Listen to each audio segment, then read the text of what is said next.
ஆசிரியர்களுக்கும் ஊழல் எனும் ஊட்டை வைத்து நாட்டை வளமாக மாற்ற காத்திருக்கும் மாணவ மாணவிகளுக்கும் என் முதற்கண் வணக்கத்தை சொல்லி ஏற்றுக்கொண்ட தலைப்பில் ஏற்றி பேச வந்துள்ளேன். என் பெயர் சுப்ரதன்யா. நான் விக்னேஷ் வித்யாபவன் மெட்ரிகுலேஷன் பள்ளியில் 4ஆம் வகுப்பு படித்து வருகிறேன். நான் உங்களுடன் பேச வந்த தலைப்பு பெருந்தலைவர் காமராஜர். ஏழைகளின் வாழ்வில் கல்வி என்னும் ஒளிவிளக்கை ஏற்றி வைத்த பெருந்தலைவர் காமராஜர் பிறந்தநாள் தான் இன்று. கற்கை நன்றே கற்கை நன்றே இச்சை புகிடும் கற்கை நன்றே என்ற ஔவையாரின் வாக்குப்படி பள்ளிக்கு வந்த பிள்ளைகளுக்கு பசியார பிச்சை எடுக்கவும் தயங்க மாட்டேன் என்று சொன்னவர் தான் காமராஜர்.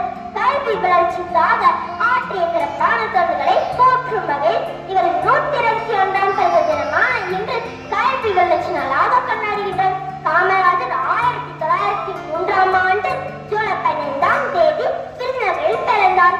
இவரது தந்தை குமாரசாமி, இவரது தாயார் சிவகாமி அம்மையார் ஆவார். ஒத்துழையாமை இயக்கம், அந்நிய துணியெடுப்பு, சட்ட மறுப்பு இயக்கம் முதலிய போராட்டங்களில் ஈடுபட்டு 9 ஆண்டுகள் மக்களுக்காக சிறை சென்றார். தமிழகத்தில் முதல்வராக 1954 பொறுப்பேற்றார். எழுத்தறிவித்தவன் இறைவனாவான் என்பதற்கேற்ப இலவச கல்வி, மத்திய உணவு, சீருடை என கல்வி வளர்ச்சி ஒன்றை நாட்டில் வளர்ச்சி செயல்பட்டதால் கல்விக்கு சிறந்த கடவுளாக போற்றப்படுகிறார். காமராஜரின் ஆட்சி